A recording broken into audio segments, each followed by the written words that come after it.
Freedom! Freedom! Freedom! Kwame Nkrumah was a visionary, a revolutionary, and a pathbreaker. He dared to challenge colonial subjects and the colonial powers so that ordinary African people could organize for their independence. At long last, the battle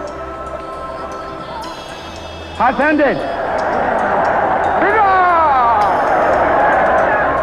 He had a vision, he had a dream about Ghana. He broke with the past of bourgeois, gradualist, nationalist politicians. We dedicate ourselves not only in the struggle to emancipate other territories in Africa.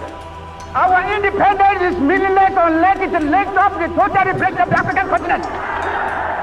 Kwame Nkrumah was the greatest Pan-Africanist and socialist revolutionary organizer that the African world has seen. And if the masses of the people pick up on his ideas, Africa will be free.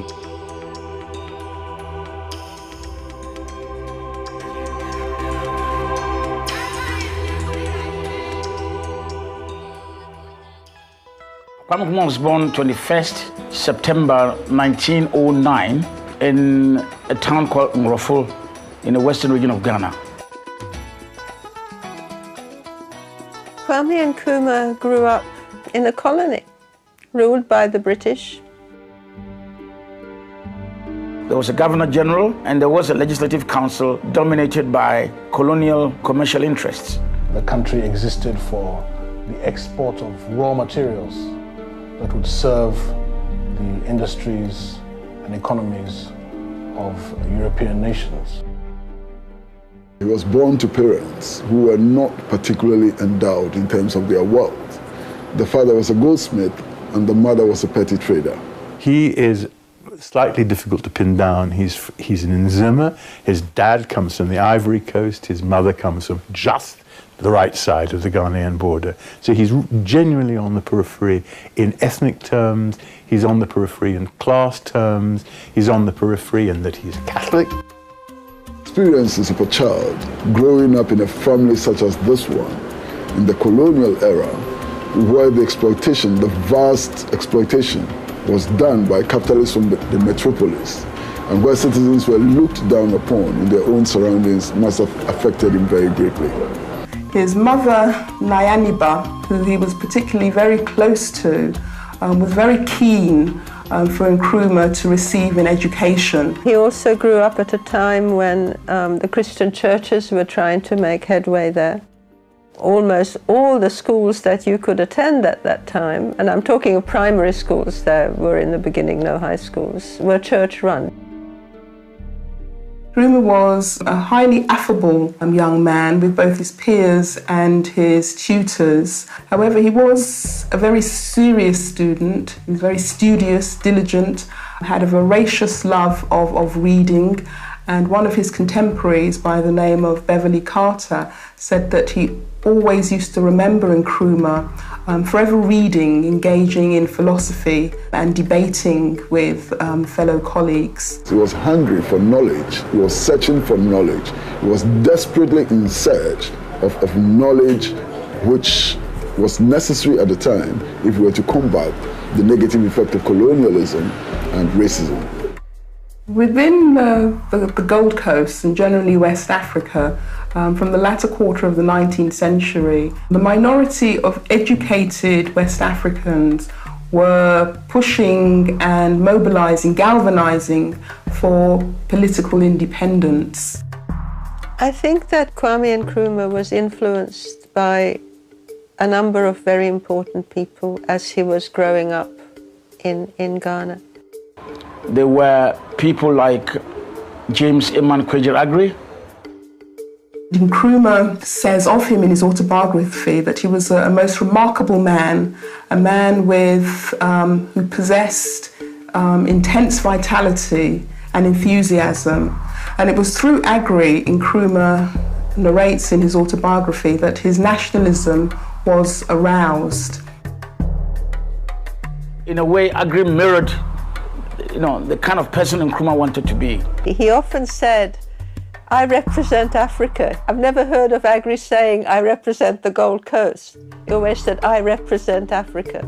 Even though Nkrumah was not taught formally by Agri, he used to visit Agri at church and listen to his Sunday evening sermons. And it was through his sermons that Nkrumah was profoundly inspired in terms of his commitment and convictions towards Pan-Africanism. The last person was Nnamdi Azikiwe, popularly and affectionately referred to as Zeke. He's one of Nigeria's great nationalists and he was a publisher. He had been a graduate of Lincoln and as a result influenced Nkrumah to go and study abroad. The challenge for Nkrumah to get to the United States of America was basically mainly financial. He didn't have the money. He stowed away on a boat to get to a relative in Nigeria who was quite wealthy because he thought the relative would help. That entailed many risks. Of course, when stowaways are discovered on ships, they kill them and throw them overboard. So it was a big risk that he took. The relative paid for him to go back to the Gold Coast to pick up all his gear and to make final arrangements, paid for him to come to England, and paid for his passage to America.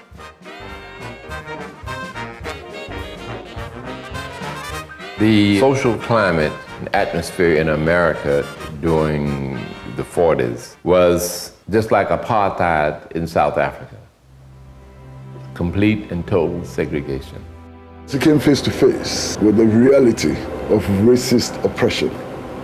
He came face to face with how capitalism exploited even people in the metropolis. Nkrumah went to an all-African school in Pennsylvania, Lincoln University. As a student in America, Kwame Nkrumah faced many hardships. There was a point when Kwame Nkrumah didn't have any place to sleep. He used to sleep in the park and used to eat leftovers.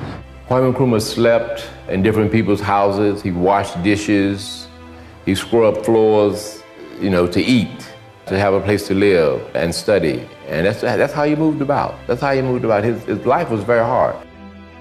He's working one job and going to two different schools at the same time. But I think the positive of it was that it put him in contact with the African community in the United States who were oppressed. He had the opportunity to do a survey where he was able to go from house to house and learn from the direct experience of the African people. Kwame Nkrumah went to school to prepare himself for a great struggle ahead. He knew he was very conscious of why he was there. And this, I think, sets him apart from a lot of students that had been there.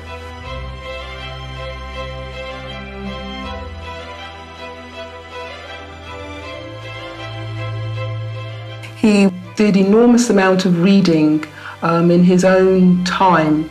And some of the thinkers that he came across and he remarks in his autobiography are individuals such as Descartes, Schopenhauer, Nietzsche, Marx, and of course the key influential person he mentions that had a major influence upon him was Marcus Garvey. Nkrumah was to say that we prefer self-government in danger to servitude in tranquility. And I believe it is these influences of people like Garvey that informed such statements. Marcus Garvey had the largest Pan-African organization, past or present. And his slogan was simple: Africa for the Africans, those at home and those abroad. Kwame Nkrumah made it very clear that the Honorable Marcus Garvey was one of the main persons who actually, raised his consciousness when he read the book Philosophy and Opinion of Marcus Garvey. That ignited his Pan-Africanism and his commitment to the African continent. Pan-Africanism, properly defined, is the total liberation and unification of Africa under an all-African socialist government. Pan-Africanism was a movement which arose out of Africa's unequal and unfair relationship with the rest of the world. Because at that time, every square inch of Africa, except for Ethiopia, was under direct colonial rule. Pan-Africanism is an ideology which unites the African people wherever they may be in the struggle for their liberation from exploitation and oppression. The first 4 Pan-Africanist congresses were held in the US and in Europe, and were not attended by Africans born on the continent. So this is what Kwame Nkrumah experienced, you know, during his time in the US. When he was not in school, he was busy moving about the United States, working with local organizations and national organizations like the NAACP, the National Association for the Advancement of Colored People. He participated in many debates in Harlem about Pan-Africanism. Attending Garveyite meetings, attending meetings across the ideological spectrum within American politics as well. And Nkrumah formed his own organization while he was in the United States, which then published a newspaper called The African Interpreter. And that was talking about the need for African unity. He came in contact with a man by the name of C.L.R. James, who was a brother born in Trinidad. He was a revolutionary who followed the socialist ideas of Leon Trotsky, who at least defended liberation of Africa, the liberation of all the world with socialism. In the 1930s, he hasn't got his driving license yet. He's a young man, an experienced man in the United States. He's meeting some of the right people. He's going to the right meetings. He's reading the right books for an active career in anti-colonial politics. And he hits the ground running in the early 1940s when he arrives in Britain. Nkrumah came to London from 1945 and stayed here till 1947. Awful London. I mean, a London where the lights went out all the time because of power outages. People were cold. These are Africans living in London where there's no real heating. It's before the days of central heating. One burner gas cookers in the rooms. Rationing, of course, still going on. Being wet and cold the whole time. And Nkrumah decided to come to England. It is CLR who introduced him to George Padmore. He knew everybody who was politically active anywhere at all, absolutely everybody. And of course this became quite important when Nkrumah got involved with him, because Padmore could introduce him to everybody. He contributed a lot towards Nkrumah's vision of Pan-Africanism in particular. And Nkrumah, in his years in the United States and in Britain, was under surveillance. Why would the CIA have had him under surveillance? Well, he was a black man talking about the need for racial equality and against imperialism, which would not have gone unnoticed by the CIA. Padmore, Du Bois, and others were in the forefront also of the anti-colonial struggle. And they were also in the forefront of the struggle for socialism for newly emergent nations in Africa. So when Nkrumah comes here, he is under surveillance. I would imagine from the time he spoke at the Manchester Pan-African Conference in 1945, I think everybody who spoke there was under surveillance. In 1945, there was the 5th Pan-African Congress in Manchester, England, and the significance of this particular Congress is that you had representatives from the African continent there. A significant historical gathering of West Indians and Africans who came from all over the colonial world.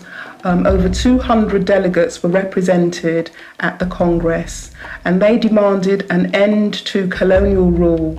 It was co-chaired by Kwame Nkrumah, Dr. W.B. Du Bois, and George Padmore.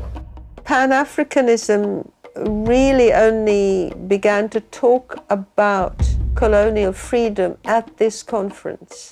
There were Pan-African conferences before, but mostly they were focused on racial inequalities. They didn't say we want independence now.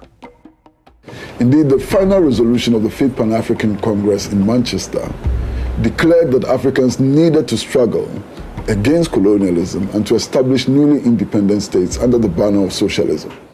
The people of the Gold Coast were not ruling themselves. They had representatives of the Queen of England ruling through her governor. I mean, that was direct colonial rule. I mean, there was no significant infrastructure. The only infrastructure that was here was, of course, roads from the mines, you know, to the port.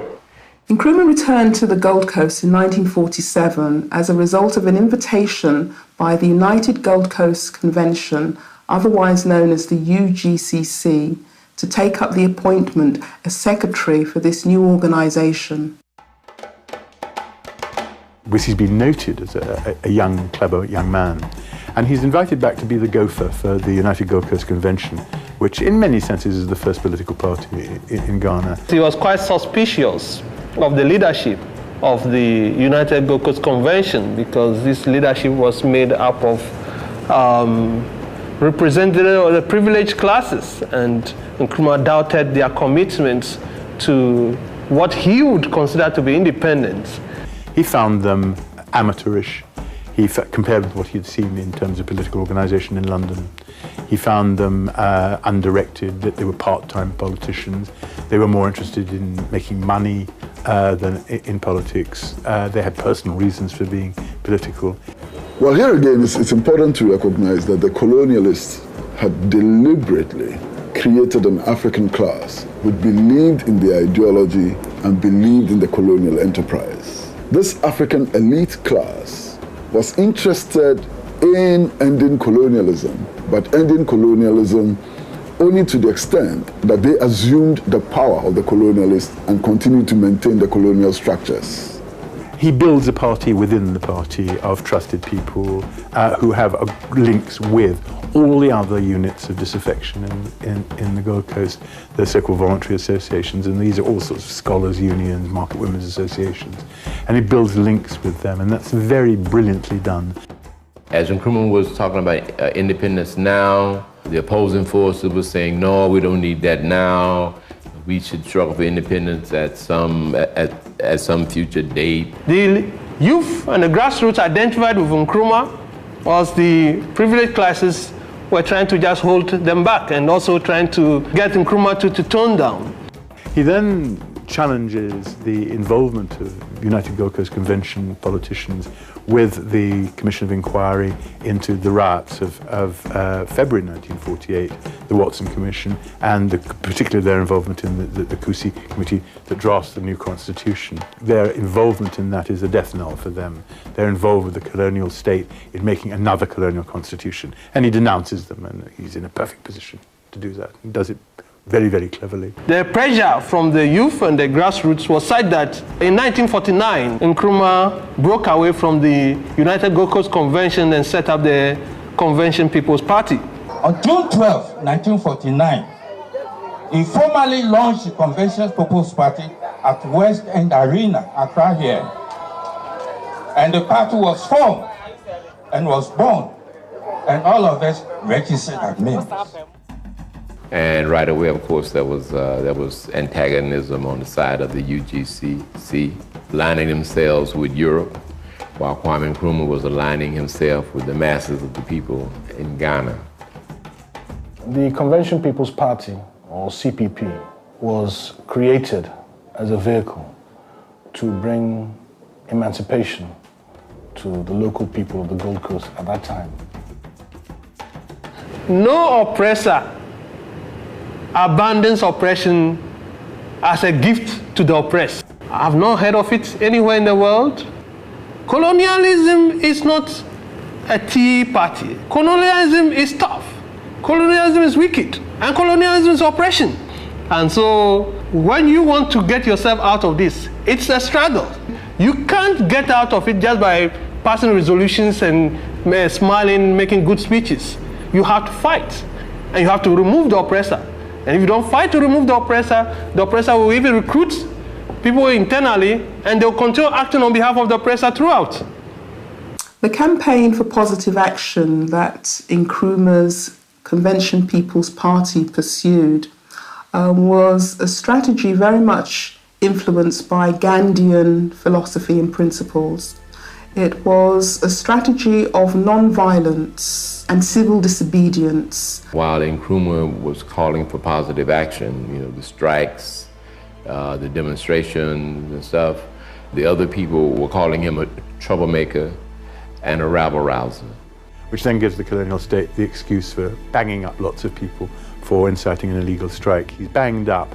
And of course it's absolutely perfect that he's banged up as this is his first period of martyrdom. Nkrumah spent 14 months in James Fort prison in Accra. And he plays this to the limit, and he knows enough about Gandhi and so on to know this is a clever and useful thing to do. Meanwhile, the work of the party, which has already been put in train as a well-oiled machine, is going on outside. He wrote letters that he wrote on toilet paper that was smuggled out of the prison and carried to his right-hand lieutenant, Kwame Gebedema.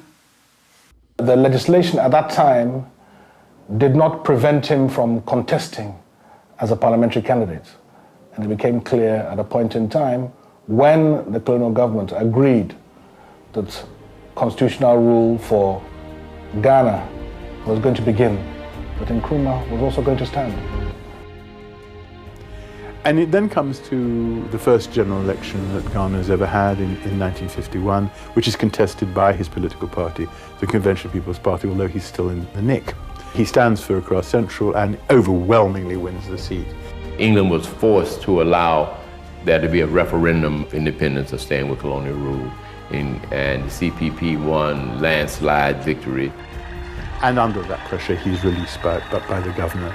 And because the Convention People's Party won more seats than anybody else, they're asked to form the first African government in the Gold Coast, along with colonial officials. The election was met with enthusiasm and excitement everywhere in the African world. I mean, Ghana had become now the black star of the world. I mean, everybody looked to Ghana. The British were very clever about it. He should have been prime minister, but they decided, you know, for their own purposes, that he shouldn't be prime minister, but leader of government business.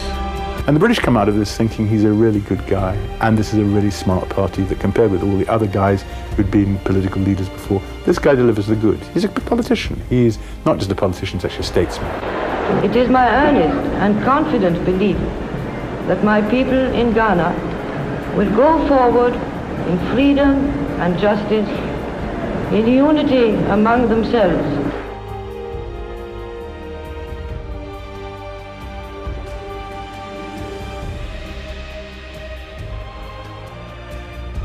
On the 6th of March 1957, Kwame Nkrumah became Ghana's first prime minister of an independent state. The Gold Coast now became Ghana.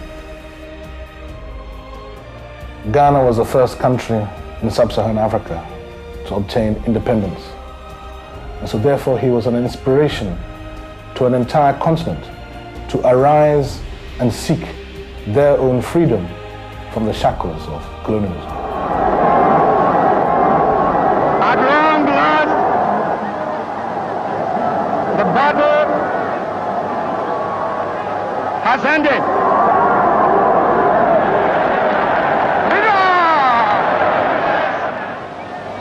Ghana, your beloved country, is free forever.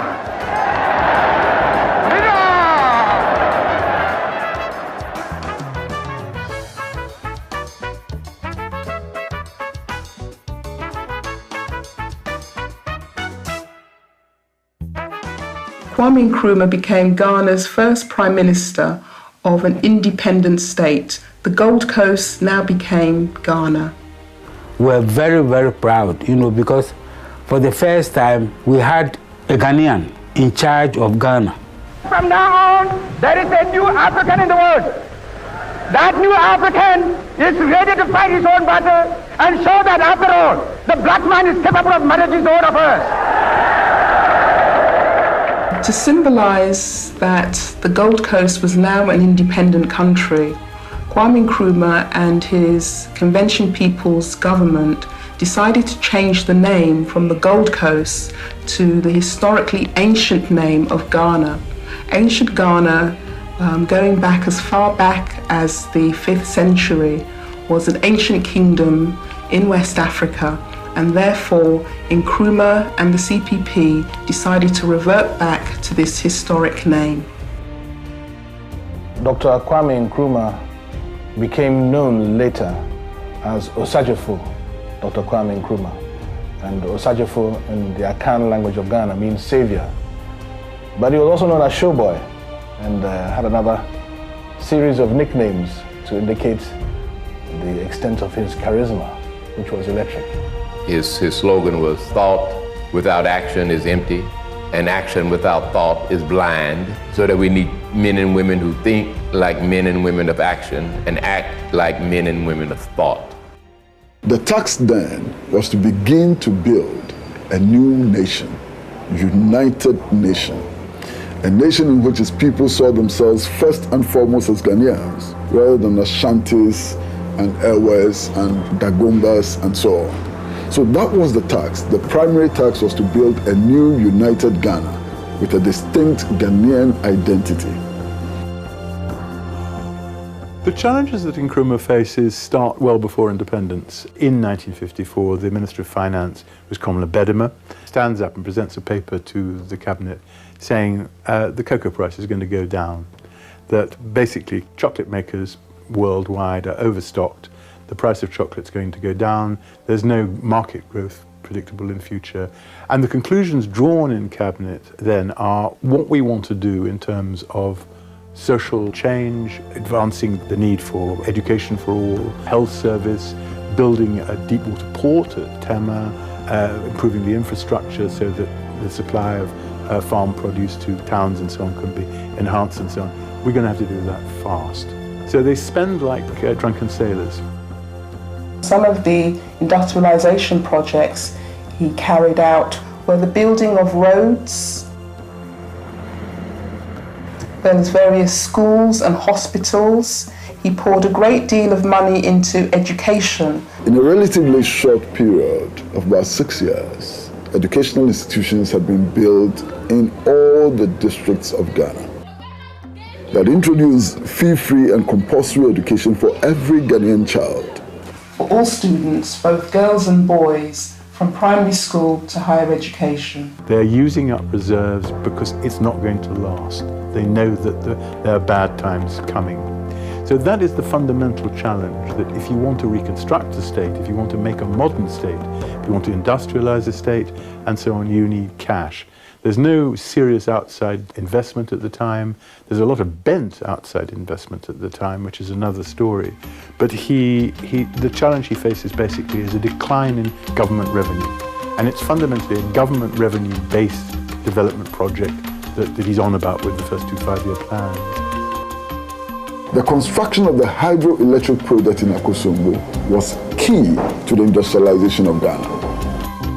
With declining state revenues, with an increasingly hostile Western world, but I think also an indifferent Eastern world. Russians always talk about supporting him, but in terms of what actually turns up on the doorstep in terms of cash or things, not very much to show for it.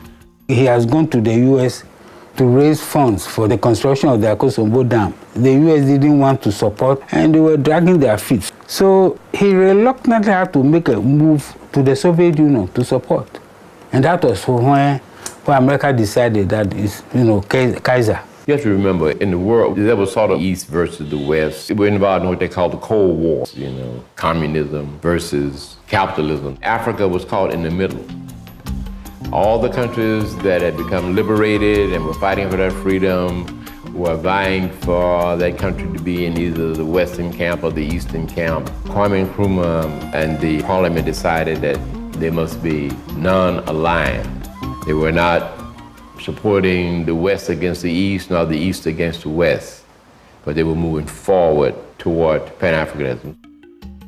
Nkrumah's vision for Ghana was very much a microcosm of his vision for the entire African continent. On the eve of Ghana's independence, Nkrumah made a statement that the independence of Ghana was meaningless unless it was linked up with the total liberation of the African continent. We dedicate ourselves not only in the struggle to emancipate all the territories in Africa, Our independence is meaningless unless it leads up the total liberation of the African continent. And so it was, Vice President, that from the very first day of her independence, Ghana served as a rear base for the total liberation of our continent. Nkrumah gave practical expression to this declaration by first of all organizing the All-African People's Conference of 1958, at which all the liberation movements in Africa participated and formulated strategies for overthrowing colonialism. Nkrumah gave enormous logistical and practical support to various liberation movements such as Patrice Lumumba of the Congo, Amilcar Cabral of Guinea-Bissau, and Kenneth Kaunda of present-day Zambia, and many others. He invited George Patmore to serve as his advisor for African affairs. And he also invited the man who had been the president of the 5 Pan-African Congress, the first Pan-Africanist Congress, all the way through the 5th Pan-Africanist Congress, W.E.B. Du Bois. He invited him to serve as his minister for Encyclopedia Africana. Ghana had become the Socialist Republic of Ghana because health care, education was free. There's an African saying which, simply put, means he who has his mouth in the kitchen of his enemy can never be liberated. And Nkrumah sought to take our mouth from the kitchen of the metropolis.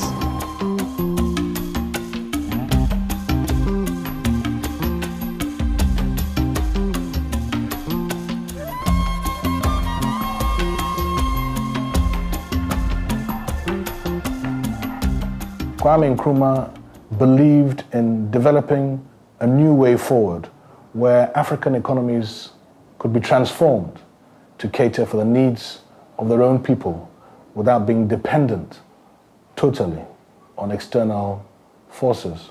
One of the things that Nkrumah did was to establish a huge cattle ranch to provide the meat that our people needed. He also established a tannery to produce the leather, and then established a shoe factory to turn the leather that has been produced by the tannery into shoes and other leather products for our people. 1964, I was 21 years old. I came to Ghana and what I witnessed was just phenomenal. I didn't want to leave. I see new schools being built every day, free education. I see new hospitals being built, new clinics, free health care. I see factories being built by Africans, not by Chinese, not by South Koreans, but by Africans. In Ghana, you go there and you see African pilots. You see African news presenters. You hear African music, African clothes. And down in Ghana, we got our own national bank. Nkrumah also established the Black Star Line, which was a shipping line to promote trade between the African countries and Africans in the diaspora and so on. The significance of the flag of Ghana, and that is the symbolism held in the star. Just as Kwame Nkrumah said that the African can determine his own future if he's left alone. And the star, it really represents that star that Marcus Garvey, the Honorable Marcus Garvey, had for the Black Star Liner. This would have moved Africa toward economic independence. That antagonized the West.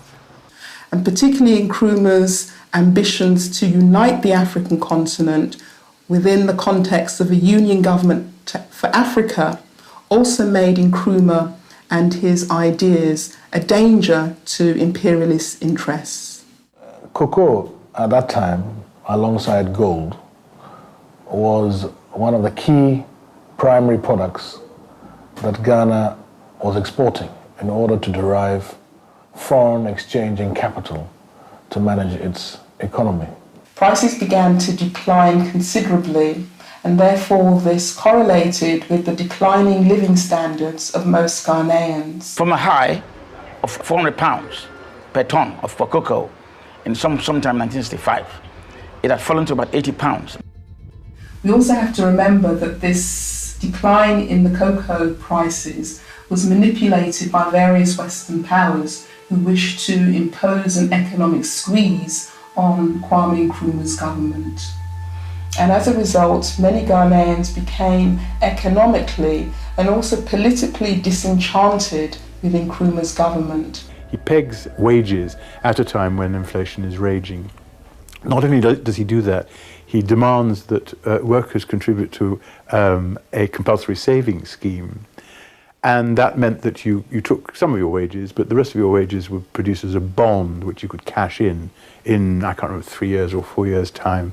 And of course, these bits of paper were never produced.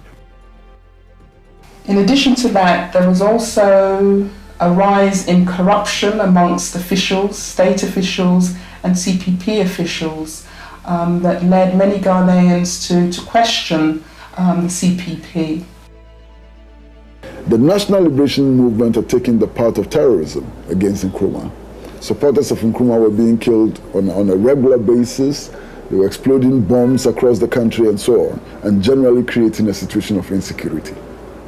He had a vision for the future. He was not really working for that year. He does not work for the public consumption. He was just doing it for the right reason. And that is why a lot of people fell apart and started to be confused and, doubting his intentions. They thought he was misguided. Imperialist forces stepped up their opposition, stepped up their action. There was about 6 or 7 attempts on Nkrumah's life. In the 60s, there were many assassination attempts on Nkrumah, and one of them actually took place in the Flagstaff House, where he had his office and also his residence. A police officer was planted to shoot Nkrumah. This was a police officer on guard duty who attempted to shoot him with his rifle. He came and just opened the door, and at that time Nkrumah was behind that door. It was a very heavy door. So he knocked him with the door and he fell. And Nkrumah himself disarmed him because he knew some basic techniques.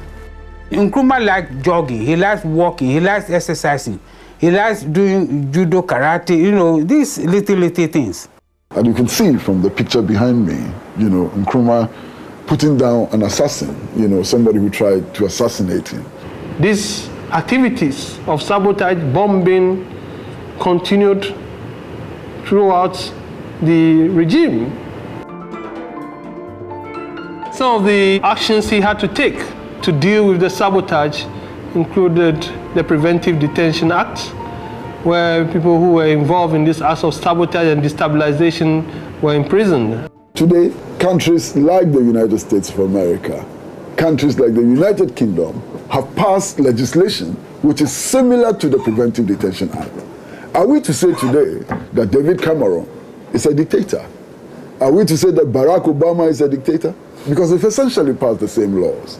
Those laws were passed in response to the anarchy and recklessness of the opposition to Nkrumah.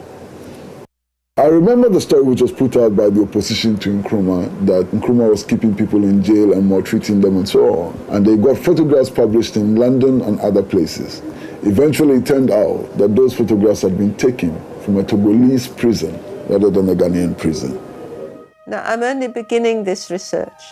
In 2 days in the National Archives in Washington, apart from finding that the consul was helping people form opposition political parties, I also found that in 1964, so 2 years before the coup, the head of the CIA has a meeting with the head of the State Department, their Foreign Office, and says, I really think General Nkrumah would be the best person to take over.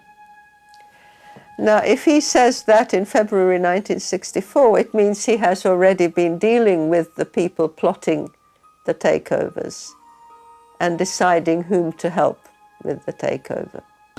There's one very, very significant cable which was dispatched from the British High Commission in Accra, and the British High Commissioner in Accra then was A.W. Snelling, who dispatched a cable to the Home Office which simply said that the British establishment had to get rid of Nkrumah because he was making the African too politically conscious.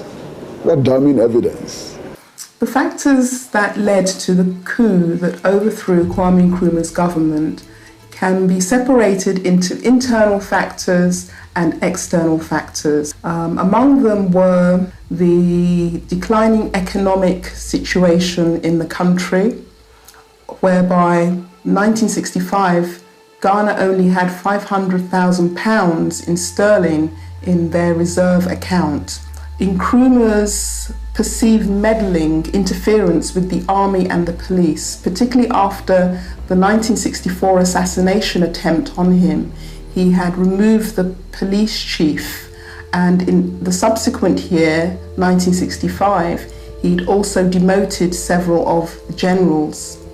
Another important factor was also the fact that he had set up a new military structure known as the Presidential Own Guard Regiment with its own security apparatus, and this was perceived as a threat by the army.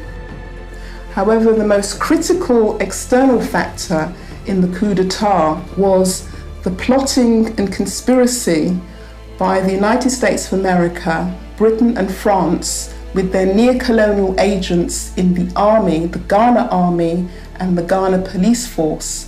They acted in concert to overthrow Kwame Nkrumah. Now, all of these forces, Western intelligence forces and Western governments, plotted systematically against Nkrumah, recruited local collaborators and so on, in order to get rid of Nkrumah, not because Nkrumah was bad for the Ghanaian and African people, but simply because Nkrumah wanted to stop the exploitation of our resources for the benefit of others.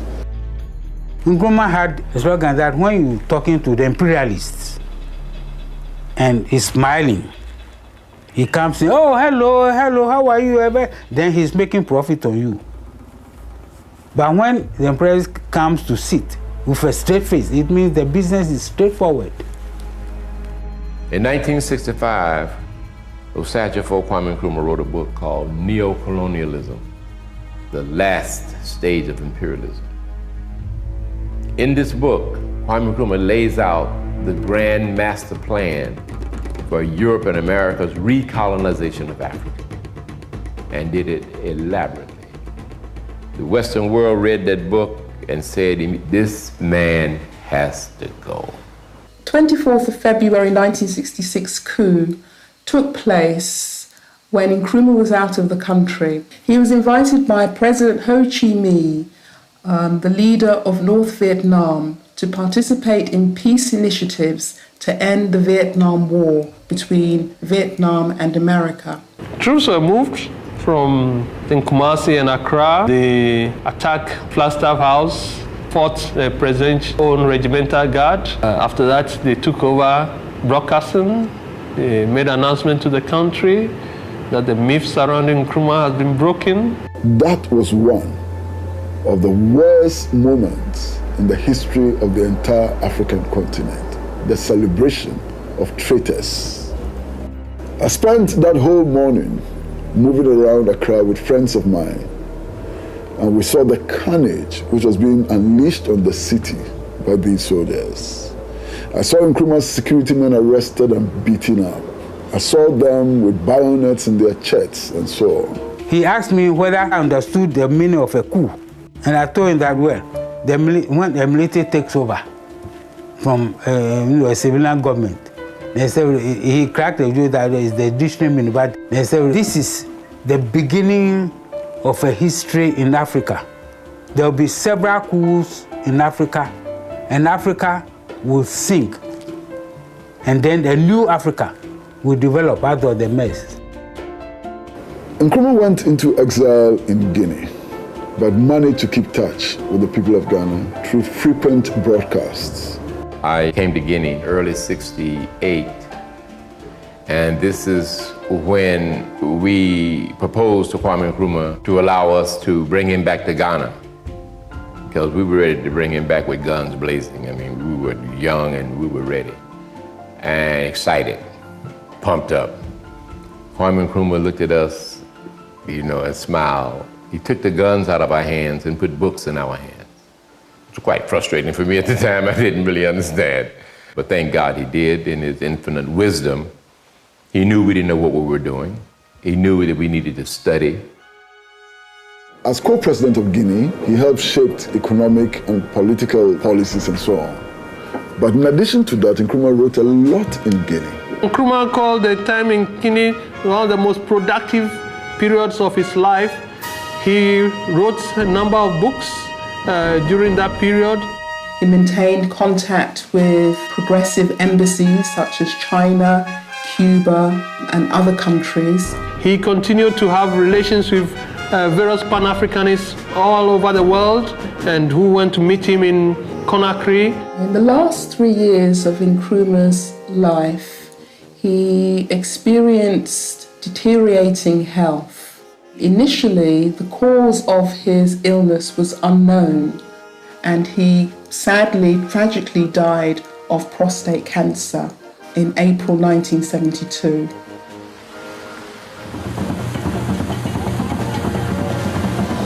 We pay homage today to the African of the millennium on his 102nd birthday. 21st of September has always been a day of inspiration, and this remains true today. Let us use the memory of this great leader, President Kwame Nkrumah Osajifo, to spur our continent on to the next phase of the vision of the founders of our nations. But I believe his greatest legacy is the legacy that hasn't been realized yet, which is his vision of Africa. Because from the onset, he said that Ghana's independence, being the first African country to be independent, he didn't see it as the destination. He just said that, you know, Ghana's independence will be meaningless unless that victory leads to the total liberation of Africa. So Ghana's independence was on the path to that vision.